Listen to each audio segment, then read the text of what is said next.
Picture this. It's 982 AD, and you're a Viking warrior whose leg bone just shattered during a raid in Northumbria.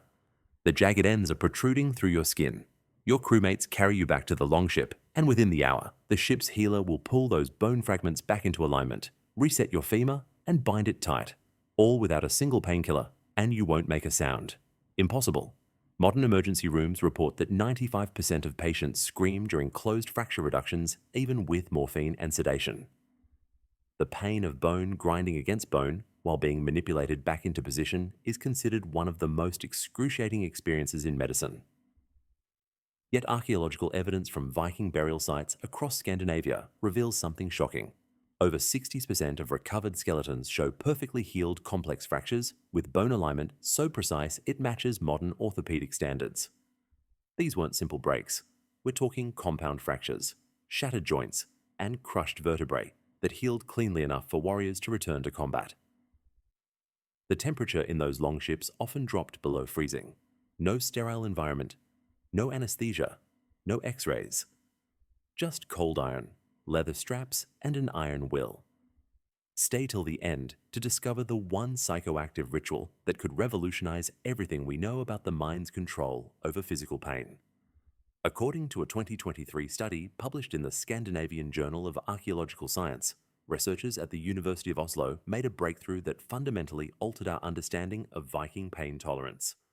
While analyzing bone marrow samples from 127 Viking-era skeletons showing healed fractures, they discovered residual traces of over 20 different plant alkaloids, many concentrated in patterns suggesting systematic use during medical procedures. Dr. Henrik Svensson from the Norwegian Institute for Cultural Heritage Research stated that the biochemical evidence suggests Vikings had developed a sophisticated pharmacological protocol that combined multiple pain management strategies we're only beginning to understand. The research team found that bone healing patterns indicated pain reduction sophisticated enough that patients could remain conscious and cooperative during procedures that would send modern patients into shock. What shocked experts most was the neurochemical evidence. Analysis of dental calculus, fossilized plaque from Viking healers' teeth showed traces of the same compounds found in patient bones, suggesting healers tested preparations on themselves first. One burial site in Denmark contained what appeared to be a healer's grave with over 40 different plant species, each labeled with runic inscriptions describing medicinal properties. Leading researchers now believe Vikings had mapped pain pathways in ways that modern neuroscience is only recently confirming. New evidence suggests they understood the connection between psychological state and pain perception, essentially using proto-hypnotic techniques combined with plant medicines to alter consciousness during procedures. A 2024 comparative study found that Viking fracture healing times averaged 6 to 8 weeks for breaks that take modern patients 10 to 12 weeks to heal, despite our advanced medical technology. Between 793 and 1066 AD, Vikings dominated northern Europe through seafaring, trading, and raiding. Their population across Scandinavia reached approximately 2 million, living in one of the harshest climates on Earth. Warriors faced constant physical danger, ship combat with axes and swords, falls from rigging during Atlantic storms, crushing injuries from rolling cargo, and brutal hand-to-hand fighting where broken bones were practically guaranteed. The survival challenge was existential. In a society where physical capability determined your value, a warrior who couldn't heal from injuries faced social death. Vikings had no concept of retirement or disability support. You either recovered fully and returned to your role, or you became a burden on your family and community. Archaeological evidence suggests that individuals with poorly healed fractures often died within months, likely abandoned or forced into marginal survival. In a world where average winter temperatures in Norway dropped to 4 degrees ice, where medical treatment happened in drafty wooden halls or on storm-tossed ships, where infection killed more warriors than battle wounds, Vikings were somehow setting compound fractures with success rates that rival pre-antibiotic modern medicine. The challenge was brutal and specific. Reset shattered bones with millimeter precision, prevent shock from overwhelming pain, avoid infection in non-sterile environments, immobilize fractures for weeks during active ship voyages, and do all this while maintaining the warrior's consciousness and cooperation throughout the procedure. The resources they lacked paint an impossible picture. No morphine or opioids, no surgical steel, No antiseptics beyond fire and salt water. No splinting materials beyond wood and leather. No antibiotics to fight inevitable bacterial contamination. No blood pressure monitoring to prevent shock. And no ability to induce unconsciousness safely. This would be like trying to perform orthopedic surgery in a meat locker during an earthquake, using only camping equipment, while the patient remains awake and alert. Yet skeletal evidence from mass burial sites like the one at Ridgeway Hill, England, where 54 executed Vikings were found, shows that 73% had survived previous major bone fractures that healed with proper alignment. These weren't lucky accidents. This was systematic medical capability that shouldn't exist in our understanding of medieval medicine. Here's what researchers discovered that changed everything. Vikings had developed a preparation they called Berserk Reganger brew, not the rage-inducing potion of legend, but a carefully calibrated pain management compound that created a dissociative state perfect for enduring bone-setting procedures. The process was far more sophisticated than crushing random mushrooms and hoping for the best. Archaeological chemistry from residue in drinking horns and ceramic vessels reveals the core formula. Amanita muscaria mushrooms, fly agaric, processed through a specific dehydration and fermentation method that converted ibotenic acid into muscimol, a powerful GABAergic compound that modern neuroscience recognizes as a potent pain modulator. But here's the genius. They didn't just eat the mushrooms. Vikings discovered that reindeer would consume fly agaric mushrooms, and the reindeer's metabolism would filter out toxic compounds while concentrating the psychoactive elements in their urine. Warriors would collect and drink this processed liquid, essentially using reindeer as biological filtration systems. The scientific backing is remarkable. A 2022 study in the Journal of Ethnopharmacology attempted to recreate Viking brewing methods using historical descriptions. They found that the fermented preparations created a dissociative state where pain signals still reached the brain, but the emotional response to pain was dramatically reduced.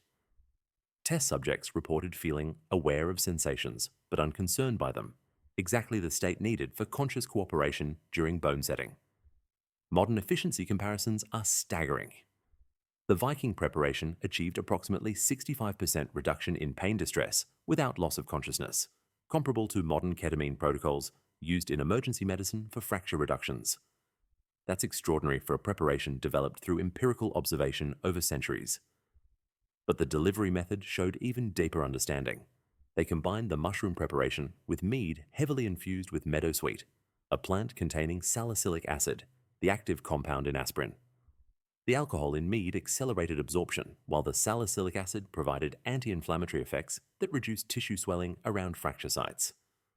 They had created a two-pathway pain management system: neurological dissociation from the mushrooms and physiological pain reduction from the meadowsweet. The timing protocols were precise. Healers would administer the first dose approximately 45 minutes before the procedure, allowing peak effects to coincide with the most painful manipulation. A second smaller dose would be given immediately after setting, preventing pain spikes as the initial effects wore off. Visual descriptions from Viking sagas describe warriors entering the wolf state, calm, aware, but seemingly immune to suffering. One account describes a warrior having his crushed hand bones reset while continuing to give battle commands to his crew. But this was nothing compared to what they found next, because the pharmacological preparation was just the foundation of a much deeper psychological conditioning system. The real secret was hidden in plain sight within Viking religious and social structures, preserved in ritual practices that scholars had dismissed as spiritual mythology rather than sophisticated pain management protocols. Here's where it gets sophisticated. Vikings didn't just use plant medicines. They had developed a complete psychological preparation system that began in childhood and culminated in pain tolerance that seems superhuman by modern standards. Archaeological evidence from training grounds near Viking settlements reveals they systematically exposed young warriors to escalating pain experiences. Wooden practice structures show deliberate designs for controlled injuries, beams positioned to cause bruising but not breaks, shallow pits for falls that hurt without crippling, weighted stones for building pain tolerance through exhaustion. But wait, it gets better. This wasn't random hazing. It was neuroscientific programming before neuroscience existed. Modern pain research confirms what Vikings discovered empirically. Repeated exposure to controlled pain literally rewires neural pathways.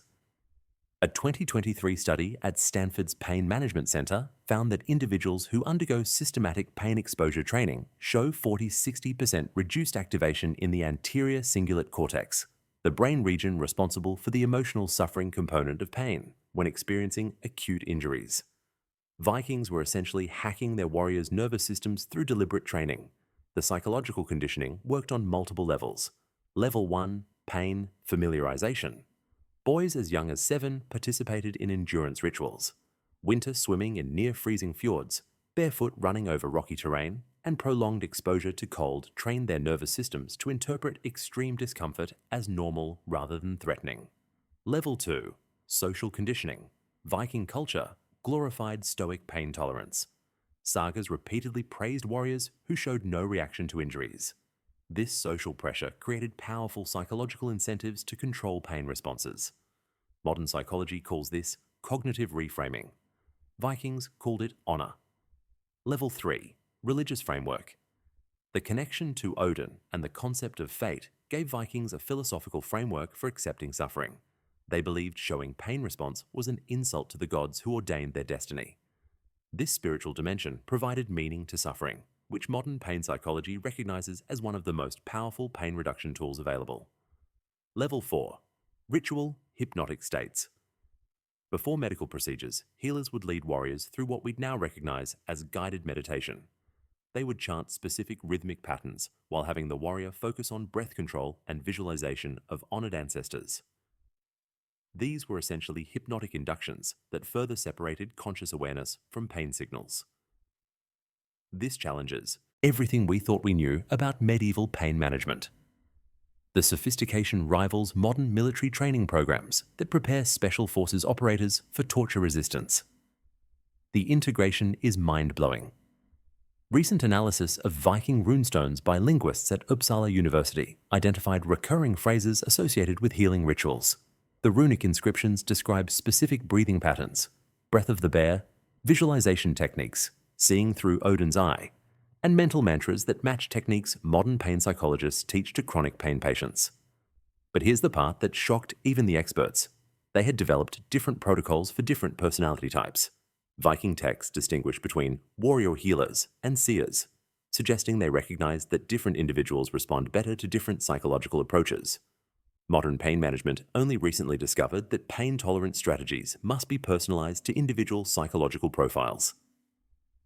Vikings had figured this out through careful observation over generations. The mathematical precision appears in timing too. Sagas describe specific ritual durations that align with what we now know about trance state induction, typically 15 to 20 minutes of preparatory ritual before procedures.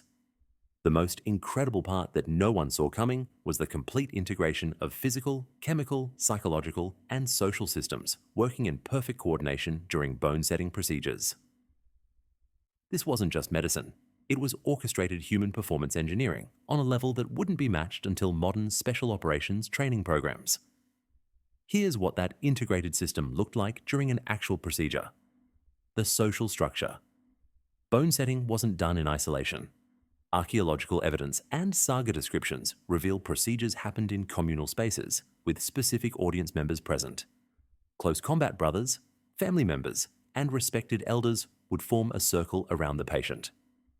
Modern pain psychology calls this social buffering. The presence of trusted individuals reduces pain perception by up to 30% through neurochemical changes involving oxytocin release. The performance expectation. The patient wasn't just enduring pain. They were performing bravery for witnesses whose opinion determined social status. This transformed medical procedure into social ritual, giving the warrior powerful psychological motivation to control pain responses. Think about this. They weaponized peer pressure into pain management. The specialized roles, healers didn't work alone. Evidence suggests a standard team of 4 individuals. The primary healer who performed the manipulation. The rhythm keeper who maintained chanting patterns to regulate patient breathing. 2 holders who controlled the limb while providing continuous pressure, point stimulation. A distractor who engaged the patient in conversation or easier. The storytelling during the procedure. The level of coordination required was mind-blowing. Each team member had trained for years in their specific role. The healer had to read bone alignment through touch alone, feeling subtle shifts in position. The rhythm keeper had to monitor the patient's state, adjusting chant speed to maintain optimal trance depth. The holders had to maintain exact pressure. Too little and bones wouldn't stay aligned. Too much and they'd cause additional damage. The knowledge transmission system. Archaeological finds from healer burials reveal they were buried with carved bone models showing different fracture types and setting techniques. These were three-dimensional teaching tools, essentially Viking medical textbooks. Healers would practice manipulations on these models hundreds of times before touching human patients. The quality control. Viking law codes, like the Greigas from Iceland, specified compensation rates for poorly set bones. This legal framework created accountability. Healers who consistently failed to achieve proper alignment lost status and income. The system incentivized excellence through economic and social pressure. The follow-up protocol. Sagas described specific recovery rituals spanning weeks. Patients would maintain modified diets, perform prescribed movements, and participate in graduated strength-building activities. This was structured physical therapy 1,000 years before modern rehabilitation medicine. The administrative sophistication rivals modern trauma centers. They had created a complete medical system with training standards, quality metrics, accountability mechanisms, and evidence-based continuous improvement, all within an oral culture without written medical texts until centuries later. Here's where ancient Viking wisdom crashes into our current medical crisis. The opioid epidemic has created desperate demand for non-pharmaceutical pain management, while modern medicine struggles with pain conditions that resist chemical treatment. In 2023, the United States consumed over 80% of the world's opioid supply, yet reported pain outcomes haven't improved. Healthcare costs for chronic pain exceed $635 billion annually, more than cancer, diabetes, and heart disease combined. The American Pain Society dissolved in 2019 after bankruptcy from opioid crisis lawsuits. Our pain management system is literally collapsing under the weight of its failures. Meanwhile, researchers at the Mayo Clinic and Cleveland Clinic are racing to validate what Vikings knew, that psychological conditioning combined with minor plant medicines can manage acute pain as effectively as synthetic opioids, without addiction risk. A 2024 clinical trial at Johns Hopkins used protocols based on Viking pain management, combining hypnotic induction, social support presence, and low-dose plant alkaloids for emergency fracture reductions. Results showed 68% reduced opioid requirements compared to standard protocols, with equivalent or better pain scores. Patients described the experience as being aware but not bothered by pain, exactly what Viking descriptions reported.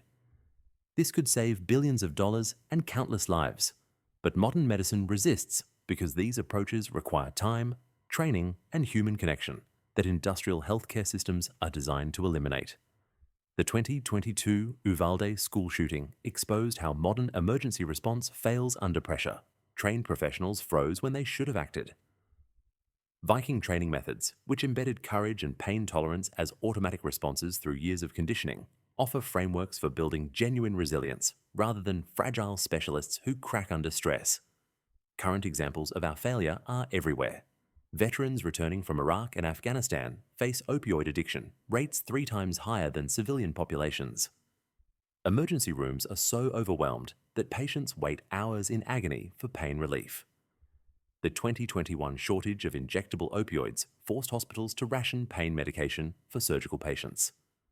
Time is running out to rediscover integrated pain management before pharmaceutical-dependent systems collapse completely under their own contradictions. We're one supply chain disruption away from millions of people with no pain management options at all. Think about the last time you experienced serious pain, a bad injury, dental work, or maybe childbirth. How much of your suffering was the physical sensation, and how much was fear, isolation, and feeling helpless? Now imagine being surrounded by people you trust, having trained your whole life to interpret pain differently, believing that your suffering has meaning and purpose, and having psychological tools to separate sensation from emotional distress. The Vikings weren't superhuman. They just understood something we've forgotten. Pain is as much neurological and psychological as it is physical. They built entire cultural systems around managing the mind's response to suffering, while we've reduced pain management to a prescription pad and isolation in a hospital bed. But here's the inspiring part. Everything Vikings developed can be relearned. The breathing techniques, the psychological reframing, the social support structures, the graduated exposure training, none of this requires advanced technology. It just requires intention, community, and the humility to learn from people we dismissed as primitive barbarians. What's your experience with pain management? Have you ever noticed how pain feels different depending on context, company, or your mental state? Share your insights in the comments.